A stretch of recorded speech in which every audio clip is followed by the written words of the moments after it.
कोकिला देवी के घर में खुशियों का माहौल था, लेकिन शादी की रात जैसे ही घूंघट उठा, पूरे ससुराल के होश उड़ गए।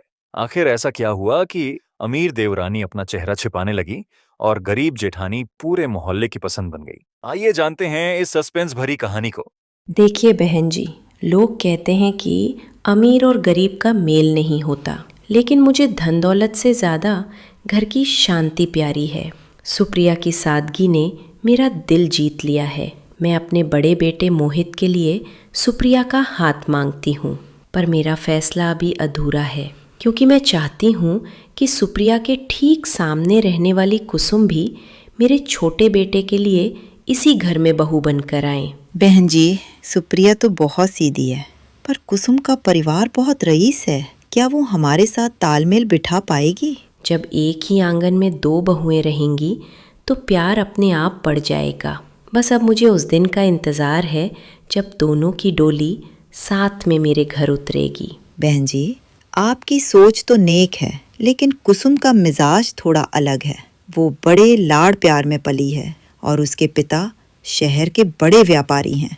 मुझे डर है कि कहीं दो अलग अलग स्वभाव और हैसियत की बहुएं एक ही छत के नीचे रहने लगें तो घर की शांति भंग ना हो जाए। यही तो असली परीक्षा है बहन। सोना आग में तपकर ही कुंदन बनता है। सुप्रिया का ठहराव कुसुम की चंचलता को संभाल लेगा और कुसुम की जिंदा दिली सुप्रिया के सीधेपन में रंग भर देगी। रही बात अमीर गरीब की, तो मैंने आज तक रिश्तों को तराजू में नहीं तोला।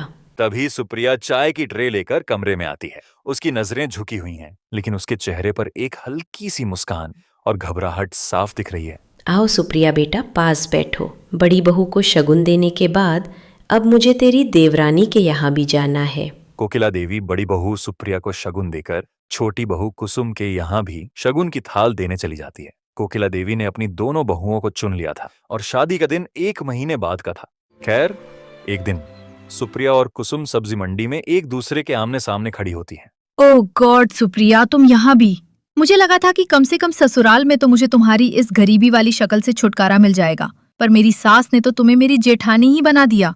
पता नहीं कौन सा जादू टोना किया है तुमने उन पर, और अब यहाँ सब्जी मंडी में भी तूने मेरा पीछा नहीं छोड़ा। कुसुम, ये तो हमारा सौभाग्य है कि हम पड़ोसी से अब एक ही घर की बहुएं बनने जा रहे हैं। ये तो ऊपर वाले की मर्जी है। ऊपर वाले की नहीं, ये तुम्हारी चालाकी है।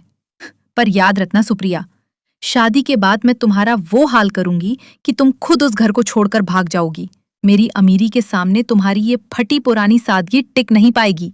तुम नौकरानी बनकर रहोगी और मैं उस घर की रानी। कुसुम, नफरत इंसान को अंधा कर देती है। जिस अमीरी पर तुम आज इतना उछल रही हो, वो माजी के लिए नई बात नहीं है।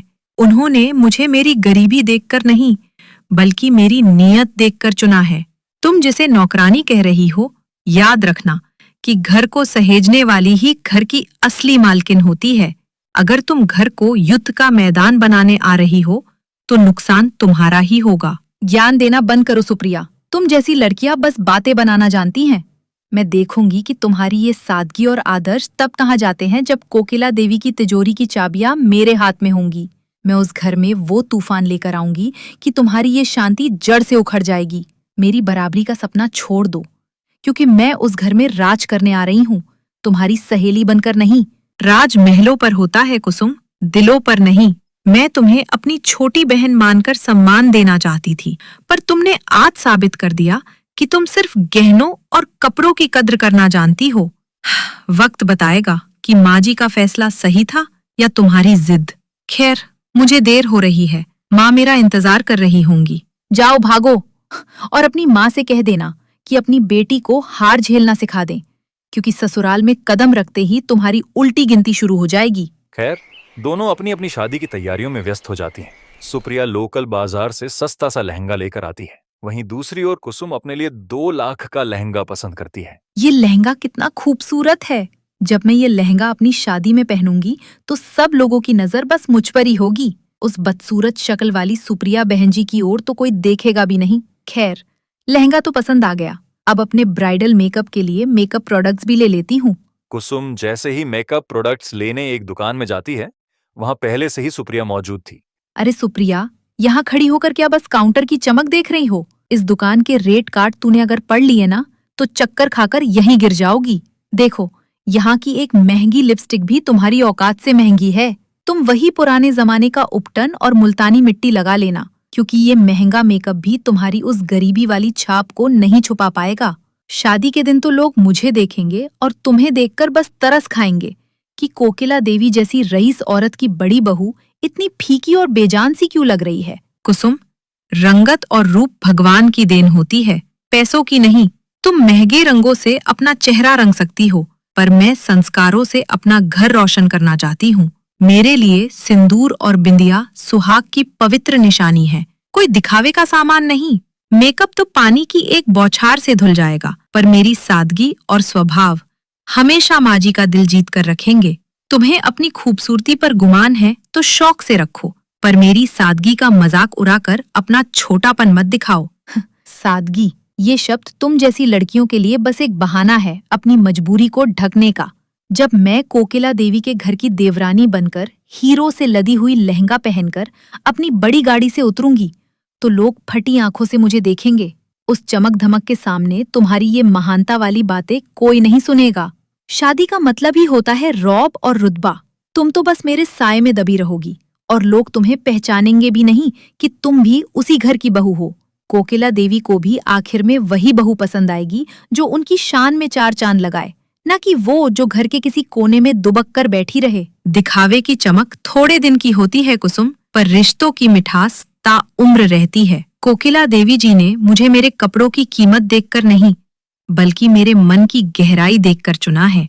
उन्हें अपने घर के लिए सजावट की गुड़िया नहीं, बल्कि घर को संभालने वाली एक समझदार बहू चाहिए। तुम शायद ये भूल रही हो कि ऊंचे महलों में अक्सर सन्नाटा होता है, और मैं उस सन्नाटे को प्यार से भरने जा रही हूँ। तुम अपनी अमीरी का जाल बिछाना, मैं अपने समर्पण से सबको अपना बना लूंगी। अरे जाओ जाओ, तुम जैसी थर्ड क्लास बहन जी के मुंह नहीं लगना मुझे।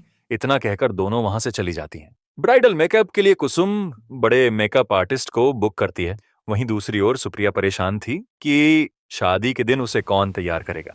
तुम चिंता मत करो बेटी, शादी वाले दिन तुम सबसे अच्छी दिखोगी। मैंने पहले ही तुझे सजाने के लिए अपनी बहन की बेटी को बुला लिया है। मैंने सुना है वो शहर से बहुत अच्छा मेकअप सीख कर आई है। तुम बिल्कुल भी चिंता मत कर, वो तुझे बड़े अच्छे से तैयार करेगी।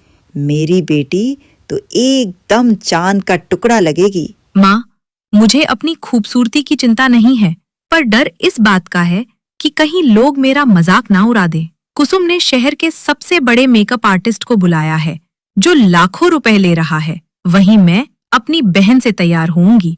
मुझे बस इस बात का डर है कि कोकिला देवी जी के मेहमान कहीं ये न कहें कि बड़ी बहू की सादगी उनके खानदान की शान के खिलाफ है। मैं नहीं चाहती कि मेरी वजह से आपकी या माँ जी की गर्दन नीचे हो। पगली, तू क्यों इतना सोचती है? जो लोग सिर्फ चमक धमक देखकर इंसान की कीमत लगाते हैं, उनकी राय मायने नहीं रखती। और कोकिला देवी जी को मैं पहचानती हूँ। उन्होंने तुझे तेरी सादगी के लिए ही चुना है। तू देखना, जब तू अपने सुहाग के जोड़े में और अपनी बहन के संवारे हुए रूप में निकलेगी, तो तेरी आंखों की सच्चाई किसी भी महंगे मेकअप से ज्यादा चमकेगी। खूबसूरती चेहरे पर थोपी नहीं जाती बेटी, वो तो इंसान के स्वभाव से झलकती है। आप सच कहती हैं माँ। असल में कुसुम की बातें मेरे कानों में गूंजती रहती हैं। वो कहती है कि वो महफिल की रानी बनेगी और मैं बस उसकी परछाई। कभी कभी लगता है कि क्या मैं उस बड़े घर के तौर तरीकों में ढल पाऊंगी? क्या मेरा ये साधारण सा रूप उस आलीशान बंगले में अपनी जगह बना पाएगा? माँ, मुझे गहनों का शौक नहीं, बस डर है कि कहीं मैं उस घर में अकेली ना पड़ जाऊं। तू अकेली कैसे होगी? तेरे संस्कार तेरे साथ होंगे। और याद रख, जो पेड़ जितना झुकता है वो उतना ही फल देता है। कुसुम अपनी अमीरी के घमंड में शायद कुछ दिन सबका ध्यान खींच ले, पर लंबी दौड़ में जीत हमेशा धीरज और शालीनता की ही होती है। तू बस अपनी मर्यादा मत छोड़ना। कोकिला देवी जी जैसी पारखी महिला ने अगर तुझे बड़ी बहू बनाया है, तो उन्होंने तुझ में वो गुण देखे हैं जो उन्हें कुसुम में नहीं मिले। तू चांद का वो टुकड़ा है जिसे किसी दाग की फिक्र करने की जरूरत नहीं है। खैर, शादी का दिन आता है। बहुओं, ये होटल का खास कमरा है, तुम यहाँ आराम से तैयार हो सकती हो। इतना कहकर कोकिला देवी वहां से चली जाती हैं और थोड़ी ही देर में कुसुम को सजाने के लिए बड़ी मेकअप आर्टिस्ट आती है। वहीं दूसरी ओर सुप्रिया को सजाने के लिए उसकी मौसी की बेटी आती है। सुप्रिया, मैंने 1 लाख देकर स्पेशल मेकअप आर्टिस्ट बुलाया है। वो मेरे चेहरे पर ऐसी परत चढ़ाएगा कि लोग देखते रह जाएंगे। तुम उस छोटी सी लड़की से अपना चेहरा काला करवाना चाहती हो? अभी भी वक्त है। मेरे पैरों में गिरकर माफी मांग लो तो शायद मैं अपने मेकअप आर्टिस्ट से कहूँ कि तुम्हारा भी थोड़ा उद्धार कर। कुसुम, सुंदरता चेहरे पर थोपने से नहीं आती। मैं जैसी हूँ खुश हूँ। खैर, दोनों को तैयार किया जाता है। दोनों तैयार होकर बड़ी खूबसूरत लग रही थीं। खैर, शादी की रस्में शुरू होती हैं। भारी लाइटों और गर्मी के कारण कुसुम को बेचैनी होने लगती है। उसका महंगा केमिकल वाला मेकअप पसीने के साथ बहने लगता है। खैर, विदाई के बाद दोनों अपने ससुराल विदा होती हैं और जब कोकिला देवी मुंह दिखाई की रस्म करती है। कोकिला, तुम्हारी बड़ी बहू सुप्रिया तो साक्षात लक्ष्मी लग रही है।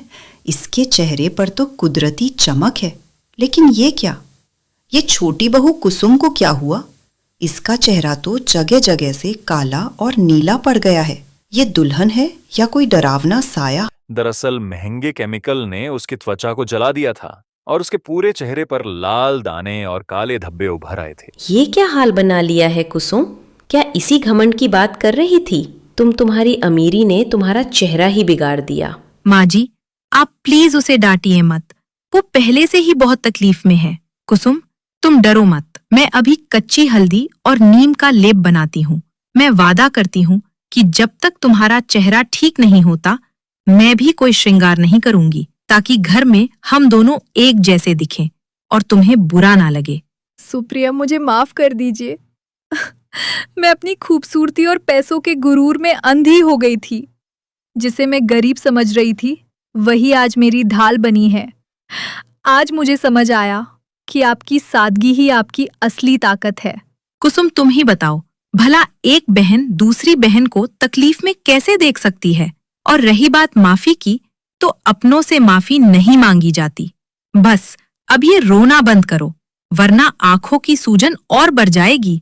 नहीं सुप्रिया, मैंने तुम्हें क्या कुछ नहीं कहा। उस दिन सब्जी मंडी में तुम्हारा अपमान किया, दुकान में तुम्हारी सादगी का मजाक उड़ाया और यहाँ तक कि तुम्हें अपनी नौकरानी बनाने तक का ख्वाब देखा।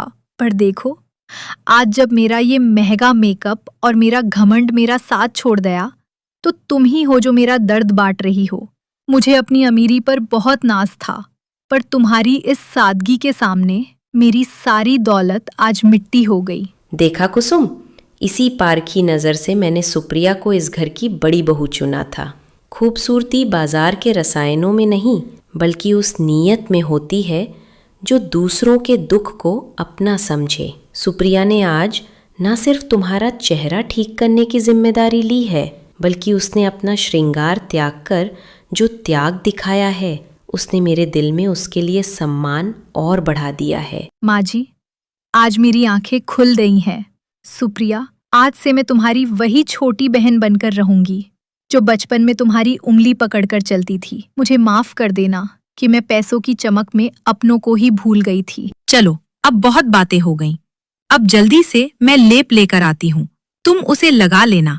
कल सुबह तक तुम फिर से वही चुलबुली कुसुम बन जाओगी, पर थोड़े से बदलाव के साथ। घर के माहौल में फैली कड़वाहट अब घुल चुकी थी। कोकिला देवी के आंगन में अब 2 बहुओं का नहीं, बल्कि 2 बहनों का प्यार परवान चढ़ने लगा था। दोस्तों, हमें इस कहानी से यह सीख मिलती है कि बाहरी चमक धमक और महंगा दिखावा कुछ ही समय के लिए होता है, लेकिन सादगी, अच्छे संस्कार और अपनों के प्रति निस्वार्थ प्रेम उम्र भर साथ निभाते हैं।